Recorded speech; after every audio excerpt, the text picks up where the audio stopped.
Bismillahirrahmanirrahim. Assalamualaikum warahmatullahi wabarakatuh. Shalom, Om Swastiastu, nama budaya, dan salam kebajikan. Sebelumnya, perkenalkan nama saya Hajar Anna dengan NIM 220404502026 dari kelas BK3B, jurusan Psikologi Pendidikan dan Bimbingan, program studi bimbingan dan konseling. Jadi, video ini dibuat untuk memenuhi tugas UTS pada mata kuliah teori-teori kepribadian yang diampu oleh dua dosen pengampu, yakni Bapak Profesor Dr. Haji Abdullah Sindring, MPD, dan Bapak Zulfikri, SPD, MPD. Baik, pada video kali ini saya akan menjelaskan mengenai teori psikoanalisis yang dikemukakan oleh Sigmund Freud dan psikologi analitik oleh Carl Gustav Jung. Adapun materi yang pertama yang akan kita bahas mengenai teori yang dikemukakan oleh salah satu ahli psikologi, yakni teori psikoanalisis yang dikemukakan oleh Sigmund Freud. Nah, pada teori ini meliputi biografi Sigmund Freud, konsep dasar teori, yang ketiga itu struktur kepribadian, dan yang terakhir yakni pribadi sehat dan pribadi tidak sehat. Biografi Sigmund Freud. Nah, Sigmund Freud ini lahir pada tanggal 6 Mei tahun 1856 di Freiberg, Moravia, yang sekarang dikenal sebagai Pribor, Republik Ceko. Ia adalah anak sulung dari 8 bersaudara.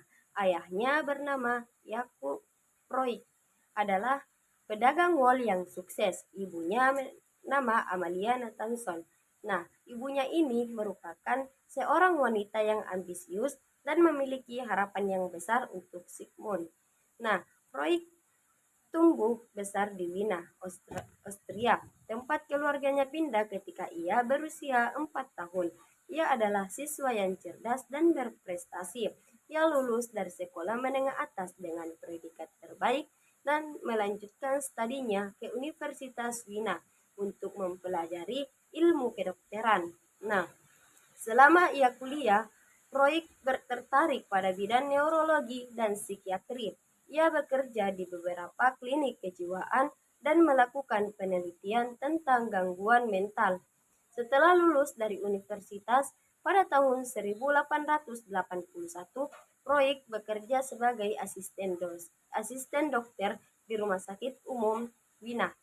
Pada tahun 1885, Freud pergi ke Paris untuk belajar dengan Jean-Martin Charcot, seorang neurologi yang berasal dari Prancis yang sangat terkenal.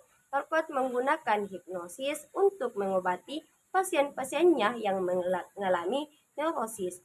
Freud sangat terkesan dengan metode Charcot dan memutuskan untuk menggunakan hipnosis dalam praktiknya sendiri. Nah, pada tahun 1886, Freud kembali ke Wina dan membuka praktik sebagai dokter spesialis neurosis. Ia mulai menggunakan metode baru yang disebut dengan terapi bicara. Nah, terapi bicara ini digunakan untuk mengobati pasien-pasiennya. Freud percaya bahwa neurosis disebabkan oleh konflik psikologis yang tidak disadari.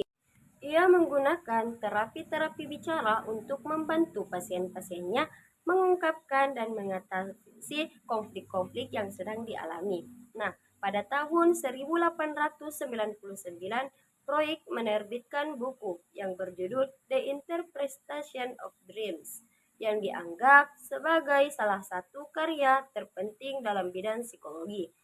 Nah, dalam buku ini Freud berpendapat bahwa mimpi adalah jalan menuju alam bawah sadar. Ia mengembangkan teori tentang simbolisme mimpi dan menggunakan untuk membantu pasien-pasien memahami konflik-konflik psikologis mereka. Nah, Freud terus mengembangkan teorinya tentang psikoanalisis selama sisa hidupnya. Ia menulis banyak buku dan artikel tentang berbagai topik, termasuk teori kepribadian, perkembangan psikoseksual, dan mekanisme pertahanan ego. Teori-teori Sigmund Freud memiliki pengaruh yang besar pada bidang psikologi, psikiatri, serta pada bidang-bidang lain seperti sastra, seni, dan filsafat.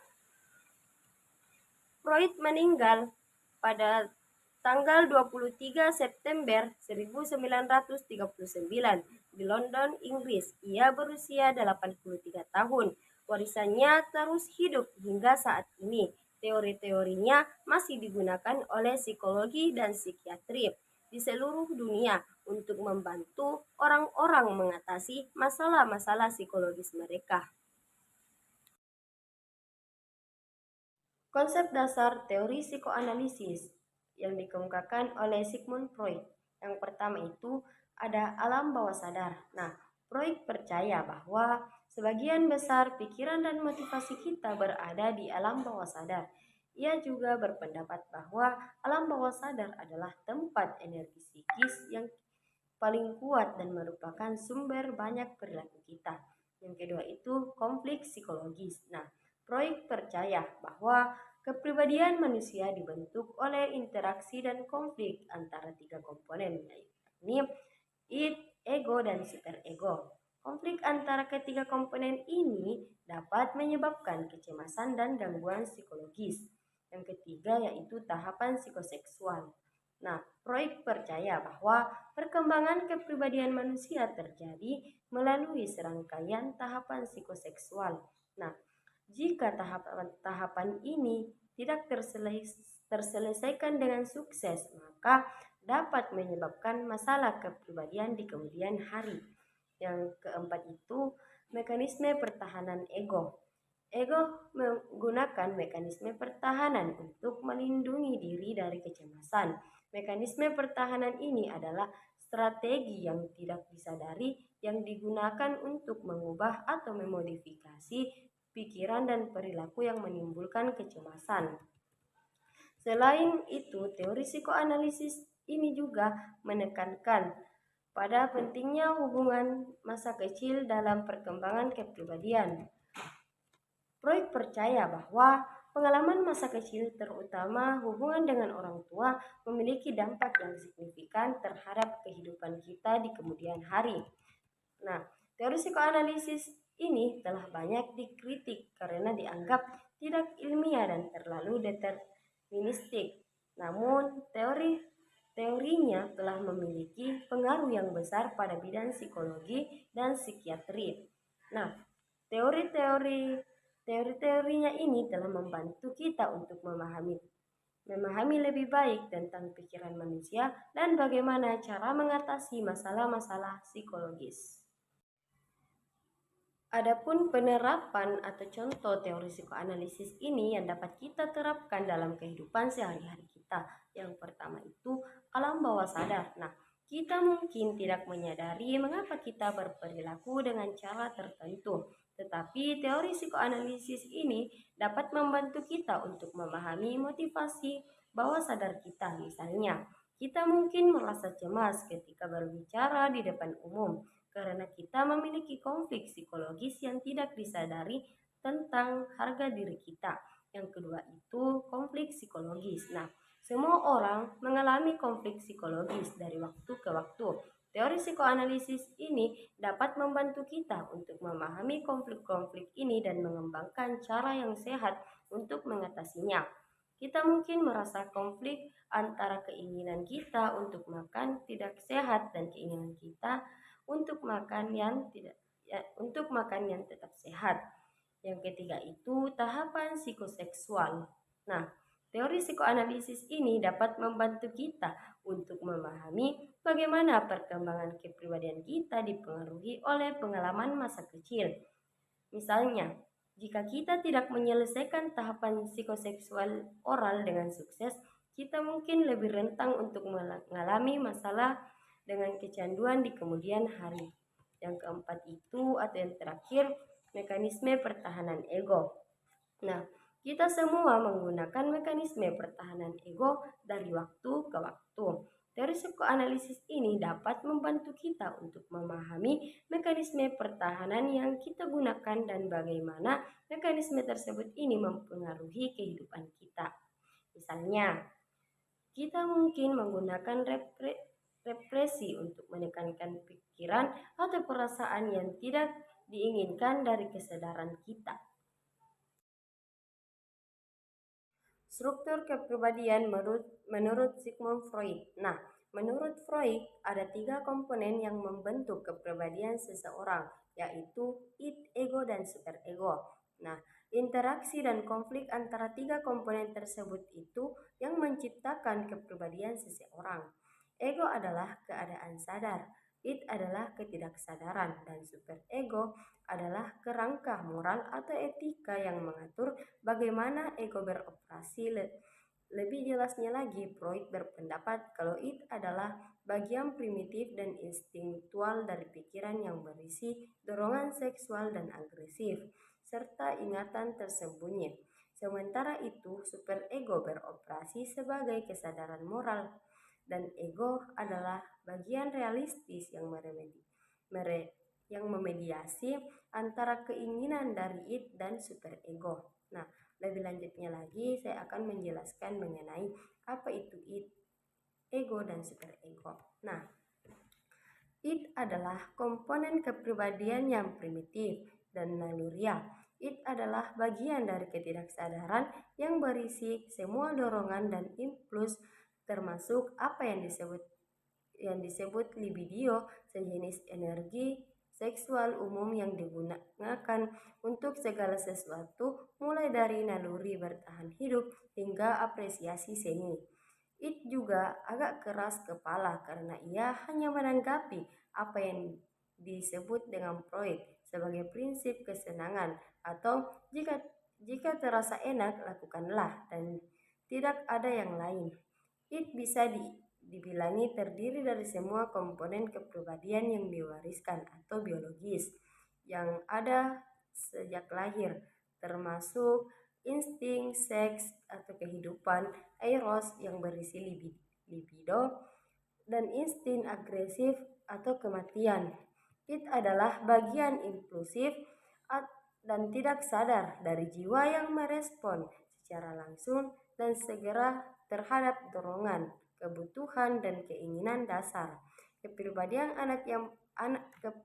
anak yang baru lahir semuanya id dan baru kemudian mengembangkan ego dan superegonya. Nah, yang kedua itu ego. Ego adalah satu-satunya bagian dari kepribadian sadar. Itulah yang didasari orang ketika mereka berpikir tentang diri mereka sendiri, dan itulah yang biasanya mereka coba proyeksikan kepada orang lain.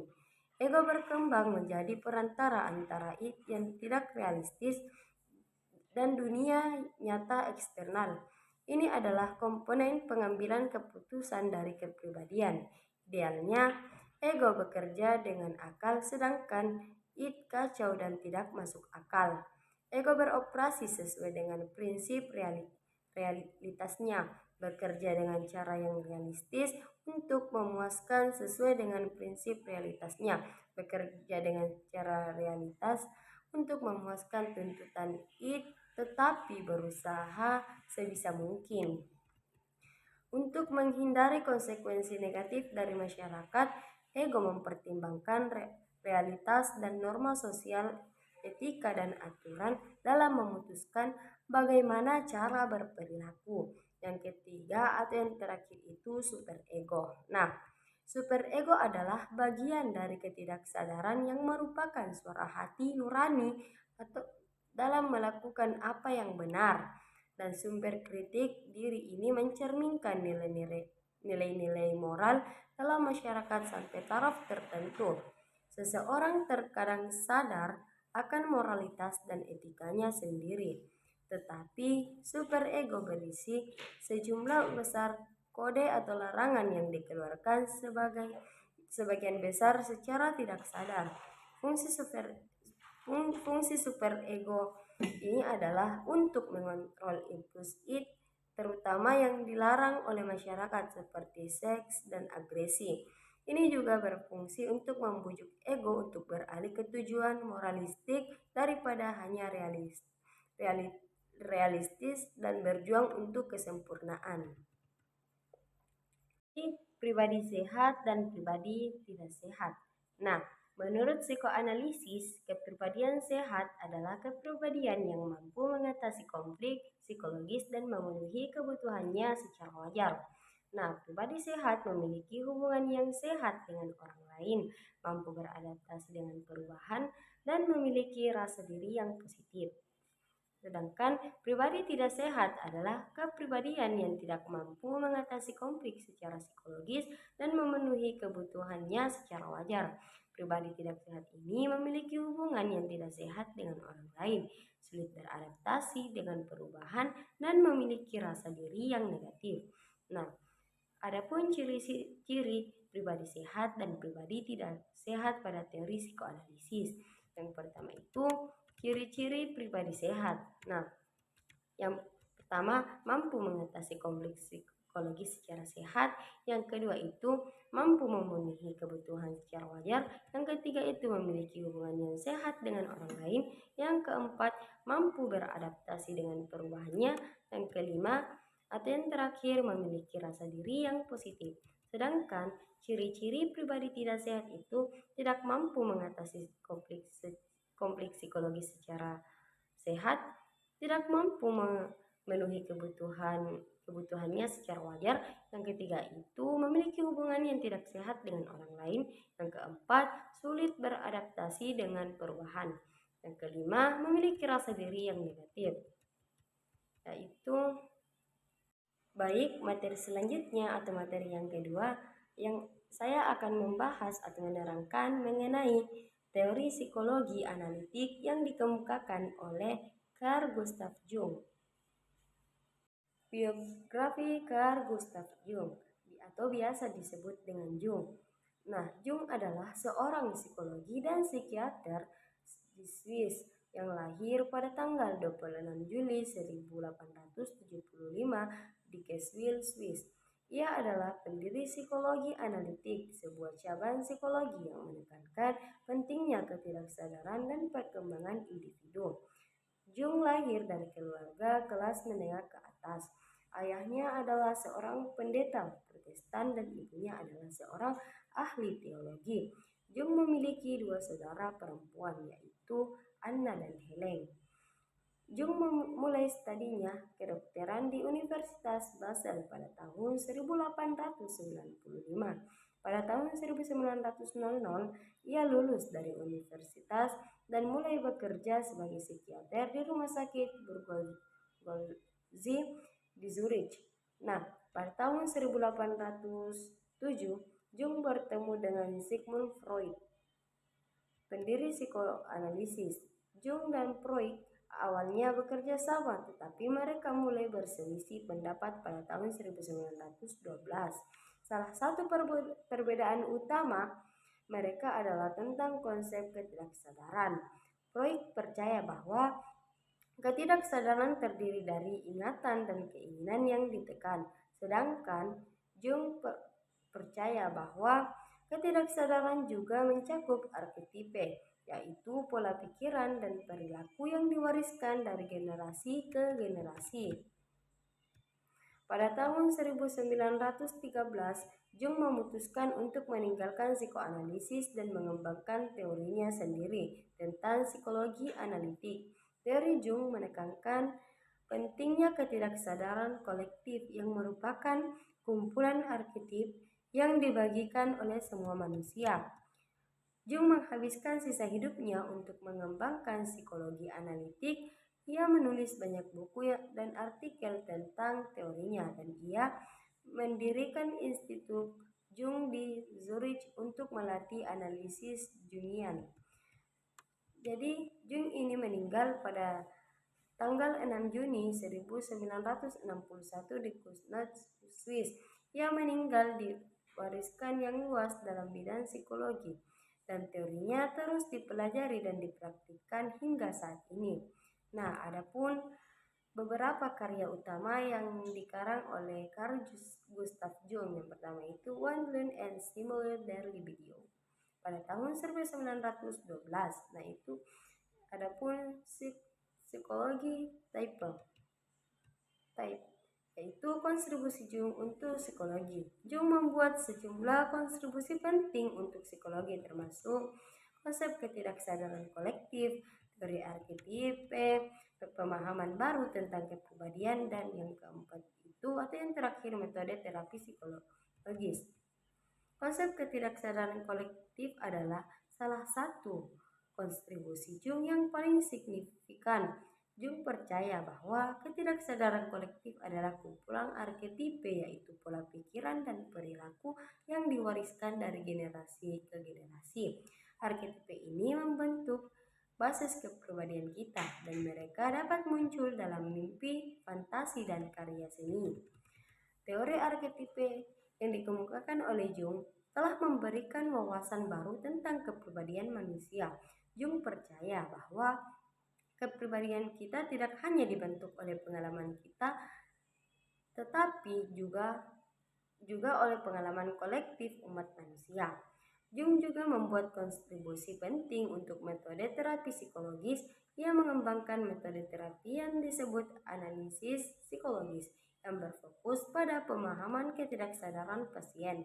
Analisis psikologis adalah bentuk terapi yang mendalam dan kompleks, dan itu dapat membantu pasien untuk mengatasi masalah emosional dan psikologis mereka. Nah, pengaruh Jung. Jung adalah salah satu tokoh yang paling berpengaruh dalam sejarah psikologi. Teorinya telah diterapkan dalam berbagai bidang termasuk psikologi klinis, psikologi perkembangan, dan studi agama. Jung juga memiliki pengaruh yang signifikan pada budaya populer. Karya-karyanya telah menginspirasi seniman, penulis, dan pemikir dari berbagai bidang. Konsep dasar teori yang dikemukakan oleh Carl Gustav Jung. Jadi konsep dasar teori tersebut itu pada psikologi analitik ini sebagai berikut. Yang pertama itu alam bawah sadar kolektif. Nah, Jung percaya bahwa manusia memiliki alam bawah sadar kolektif yang merupakan bagian dari jiwa yang diwariskan dari leluhur. Alam bawah sadar kolektif ini berisi arketip yang merupakan pola dasar pikiran dan perilaku yang ditemukan di seluruh budaya. Yang kedua itu kepribadian. Nah, Jung percaya bahwa kepribadian manusia terdiri dari 4 komponen, yaitu ego, persona, pseudo, dan self. Nah, pertama itu ego. Ego merupakan komponen dasar dari kepribadian yang bertanggung jawab untuk berurusan dengan dunia nyata. Kedua itu persona. Nah, persona ini merupakan komponen kepribadian yang kita tampilkan kepada dunia luar. Yang ketiga itu pseudo, komponen kepribadian yang berisi aspek-aspek negatif dari diri kita yang kita retikan. Yang keempat itu atau yang terakhir yaitu self. Nah, self ini komponen kepribadian yang merupakan inti dari diri kita yang sebenarnya. Nah, individuasi. Jung percaya bahwa individuasi adalah proses perkembangan kepribadian yang mengarah pada penyatuan berbagai aspek kepribadian. Adapun penjelasannya yaitu alam bawah sadar kolektif. Nah, alam bawah sadar kolektif ini Jung percaya bahwa alam bawah sadar kolektif adalah bagian dari jiwa yang diwariskan dari leluhur kita. Alam bawah sadar kolektif ini berisi arketip yang merupakan pola dasar pikiran dan perilaku yang ditemukan di seluruh budaya. Arketip adalah simbol dan konsep universal yang ditemukan dalam mimpi, mitologi, dan seni. Beberapa arketip yang paling umum. Yang pertama itu anima. Anima adalah arketip feminim yang ada dalam jiwa pria. Animus arketip maskulin yang ada pada dalam jiwa wanita. Yang ketiga itu pseudo, arketip yang berisi aspek-aspek negatif dari diri kita yang diretikan. Self itu arketip yang merupakan inti dari diri kita yang sebenarnya. Kepribadian. Jung percaya bahwa kepribadian manusia itu terdiri dari 4 komponen. Pertama itu ego. Ego merupakan komponen dasar dari kepribadian yang bertanggung jawab yang berurusan dengan dunia nyata. Persona itu komponen kepribadian yang kita tampilkan kepada dunia luar. Yang ketiga itu shoulder, komponen kepribadian yang berisi aspek-aspek negatif dari diri kita yang kita retikan. Self itu komponen kepribadian merupakan inti dari diri kita yang sebenarnya. Proses individuasi dapat dibagi menjadi beberapa tahapan. Yang pertama itu konfrontasi dengan shoulder. Nah, tahap ini melibatkan kesadaran akan aspek-aspek negatif dari diri kita. Yang kedua itu integrasi shoulder. Tahap ini melibatkan penerimaan aspek-aspek negatif dari diri kita. Yang ketiga itu konfrontasi dengan anima atau animus. Tahap ini melibatkan kesadaran akan aspek-aspek feminim atau maskulin dari diri kita. Yang keempat itu integrasi anima atau animus. Tahap ini melibatkan penerimaan aspek-aspek feminim atau maskulin dari diri kita. Yang kelima itu konfrontasi dengan self. Tahap ini melibatkan kesadaran akan inti dari diri kita yang sebenarnya. Yang terakhir itu integrasi self. Nah, di integrasi self ini, tahap ini melibatkan penyatuan berbagai aspek kepribadian kita. Psikologi analitik telah berpengaruh pada bidang psikologi dan psikiatri, serta pada bidang-bidang lainnya, seperti sastra, seni, dan filsafat. Teori Jung ini telah membantu kita untuk memahami lebih baik tentang pikiran manusia dan bagaimana cara mengatasi masalah psikologis. Materi selanjutnya yakni struktur kepribadian. Jadi, Jung ini tidak berbicara tentang kepribadian, melainkan tentang psyche. Adapun yang dimaksud dengan psyche ialah totalitas segala peristiwa psikis baik yang disadari maupun yang tidak disadari. Jadi, jiwa manusia ini terdiri dari dua alam. Yang pertama itu alam sadar dan alam tak sadar. Kedua alam ini tidak hanya saling mengisi, tetapi berhubungan secara kompensatoris. Adapun fungsi keduanya adalah penyesuaian. Yang pertama itu alam sadar, penyesuaian terhadap dunia luar. Yang kedua itu alam tak sadar, penyesuaian terhadap dunia dalam. Batas antara kedua alam itu tidak tetap, melainkan dapat berubah-ubah. Artinya, luas daerah kesadaran atau ketidaksadaran itu dapat bertambah dan atau berkurang. Dalam kenyataannya, daerah kesadaran itu hanya merupakan sebagian kecil daripada alam kejiwaan. Adapun struktur kesadaran. Nah, kesadaran mempunyai dua komponen pokok, yaitu fungsi jiwa dan sikap jiwa, yang masing-masing mempunyai peranan penting dalam orientasi manusia dalam dunianya. Sedangkan dalam jurnal yang ditulis dan dipublikasikan oleh Anissa Rahmawati menjelaskan bahwa teori Jung ini terdiri dari sikap jiwa atau introvert dan ekstrovert. Fungsi jiwa yaitu pikiran, perasaan, penginderaan, dan intuisi. Dan konsep arketipe atau persona. Yang pertama itu fungsi jiwa. Jadi apa yang dimaksud fungsi jiwa? Jadi fungsi jiwa itu menurut Jung ialah suatu bentuk aktivitas kejiwaan yang secara teori tidak berubah dalam lingkungan yang berbeda. Jung membedakan 4 fungsi pokok, yang 2 rasional yaitu pikiran dan perasaan, sedangkan 2 lagi irasional yaitu pendirian dan intuisi. Dalam berfungsinya, fungsi-fungsi rasional bekerja dengan penilaian. Pikiran menilai atas dasar menyenangkan dan tak menyenangkan. Kedua fungsi yang irasional dalam berfungsinya tidak memberikan penilaian, melainkan hanya semata-mata mendapatkan pengamatan. Pendirian mendapatkan pengamatan dengan sadar, indera, dan intuisi. Yang kedua itu sikap jiwa. Yang dimaksud dengan sikap jiwa ialah arah daripada energi psikis umum atau libido yang menjelma dalam bentuk orientasi manusia terhadap dunianya. Arah aktivitas energi psikis itu dapat keluar ataupun ke dalam, dan demikian pula arah orientasi manusia terhadap dunianya dapat keluar ataupun ke dalam.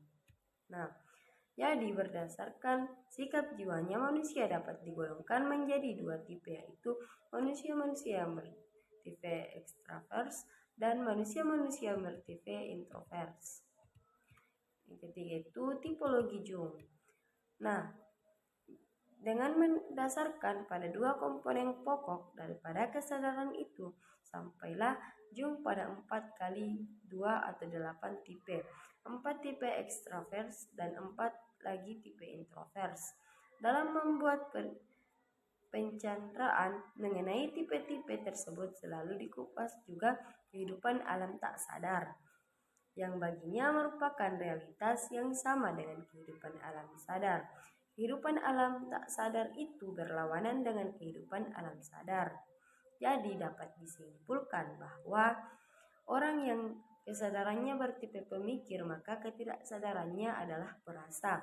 Orang yang kesadarannya extrovert, ketidaksadarannya bersifat introvert, dan begitu pun selanjutnya. Itu persona. Nah, apa yang telah dikemukakan itu adalah keadaan kehidupan alam sadar yang sebenarnya, tetapi masih ada suatu soal lagi, yaitu bagaimana orang itu dengan sadar menampakkan dirinya keluar. Karena cara individu dengan sadar menampakkan dirinya keluar itu belum tentu kalau sesuai dengan keadaan dirinya yang sebenarnya dengan individualitasnya. Nah, cara individu dengan sadar menampakkan dirinya keluar atau ke dunia sekitarnya itu oleh Jung disebut persona. Jung sendiri memberi batasan persona sebagai kompleks fungsi-fungsi yang terbentuk atas dasar pertimbangan-pertimbangan penyesuaian atau usaha mencari penyelesaian, tetapi tidak sama dengan individualitasnya. Yang kedua itu struktur ketidaksadaran. Nah, ketidaksadaran mempunyai dua lingkaran, yaitu ketidaksadaran pribadi dan ketidaksadaran kolektif. Nah, yang pertama itu ketidaksadaran pribadi. Nah, ketidaksadaran pribadi berisikan hal-hal yang diperoleh oleh individu selama hidupnya. Ini meliputi hal-hal yang terdesak atau tertekan, dan hal-hal yang terlupakan, serta hal-hal yang teramati, terpikir, dan terasa di bawah ambang kesadaran. Kecuali itu juga termasuk lingkungan ini apa yang terkenal dengan istilah prasadar dan bawah sadar. Alam prasadar merupakan daerah perbatasan antara ketidaksadaran pribadi dan kesadaran yang berisi hal-hal yang siap masuk kesadaran. Alam bawah sadar, istilah ini berasal dari Desire, yakni berisikan tentang kejadian-kejadian psikis yang terletak pada daerah perbatasan antara ketidaksadaran pribadi dan ketidaksadaran kolektif. Seperti misalnya hal-hal yang tak dapat diingat lagi, hal-hal yang tak diolah, keadaan transe, dan sejenisnya dengan itu.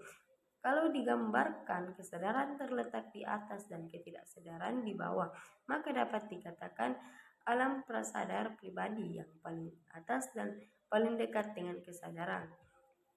Yang kedua itu ketidaksadaran kolektif. Nah, ketidaksadaran kolektif ini mengandung isi yang diperoleh selama pertumbuhan jiwa seluruhnya, yaitu pertumbuhan jiwa seluruh jenis manusia melalui generasi yang terdahulu. Ini merupakan endapan cara-cara reaksi kemanusiaan yang khas semenjak zaman dahulu di dalam manusia menghadapi situasi-situasi kekuatan, bahaya, perjuangan, kelahiran, kematian, dan sebagainya. Daerah yang paling atas langsung di bawah ketidaksadaran pribadi berisikan emosi-emosi dan afek-afek serta dorongan-dorongan primitif apabila isi-isi manifest invasi, yaitu erupsi dari bagian terdalam daripada ketidaksadaran orang masih dapat mengontrolnya. Daerah di bawahnya lagi berisikan serta hal-hal yang sama sekali tak dapat dibuat sadar. Manifestasi dari hal-hal ini dialami oleh individu sebagai sesuatu yang asing. Jung sendiri merumuskan ketidaksadaran kolektif itu sebagai suatu warisan kejiwaan yang besar daripada perkembangan kemanusiaan, yaitu terlahir kembali dari struktur tiap-tiap individu dan membandingkan dengan apa yang disebut oleh Levi. Jadi Levi ini tanggapannya mistik kolektif, orang-orang primitif, ketidaksadaran adalah tidak disadari, lalu bagaimana orang dapat mengenalnya atau mengetahuinya. Pengetahuan mengenai ketidaksadaran itu diperoleh secara tidak langsung, yaitu melalui manifestasi daripada isi-isi ketidaksadaran itu. Manifestasi ketidaksadaran itu dapat dibentuk dari sinton dan kompleks, mimpi dan arketipus, yakni pribadi sehat dan pribadi tidak sehat ini dikemukakan pada psikologi analitik oleh Carl Gustav Jung. Jadi, pada teori psikologi analitik, kepribadian sehat adalah kepribadian yang mampu mengatasi konflik psikologis dan memenuhi kebutuhannya secara wajar. Pribadi sehat memiliki hubungan yang sehat dengan orang lain, mampu beradaptasi dengan perubahan dan memiliki rasa diri yang positif. Sementara itu, pribadi tidak sehat adalah pribadi yang tidak mampu mengatasi konflik psikologis dan memenuhi kebutuhannya secara wajar. Pribadi tidak sehat ini memiliki hubungan yang tidak sehat dengan orang lain, sulit beradaptasi dengan perubahan, dan memiliki rasa yang negatif. Adapun contoh perilaku yang menunjukkan pribadi sehat dan tidak sehat. Yang pertama itu perilaku pribadi sehat. Nah, yang pertama, mampu mengungkapkan perasaan dan pikiran dengan jujur. Yang kedua itu mampu menyelesaikan konflik secara konstruktif. Yang ketiga itu mampu menghadapi tantangan dengan percaya diri. Yang keempat, mampu membina hubungan yang positif dengan orang lain. Yang kelima itu dan terakhir mampu mencintai dan menerima dirinya sendiri. Yang kedua itu perilaku pribadi tidak sehat. Yang pertama, menyimpan perasaan dan pikiran yang negatif. Yang kedua itu mengatasi konflik dengan cara merusak. Ketiga itu menghindari tantangan. Yang keempat, membina hubungan yang tidak sehat dengan orang lain. Yang kelima dan terakhir memiliki citra diri yang negatif. Nah, pribadi sehat dapat berkembang melalui terapi psikologi analitik. Terapi psikologi analitik ini dapat bantu individu untuk memahami konflik psikologis mereka dan mengembangkan cara yang sehat untuk mengatasi. Terima kasih, itulah tadi penjelasan dua materi, yakni psikoanalisis yang dikemukakan oleh Sigmund Freud dan psikologi analitik yang dikemukakan oleh Carl Gustav Jung. Jadi, semoga dari pemaparan materi tersebut itu dapat bermanfaat. Apabila kekurangan dan kelebihannya mohon dimaafkan. Saya Hajar Ana pamit undur diri. Sekian, wabillahi taufiq wal hidayah. Wassalamualaikum warahmatullahi wabarakatuh.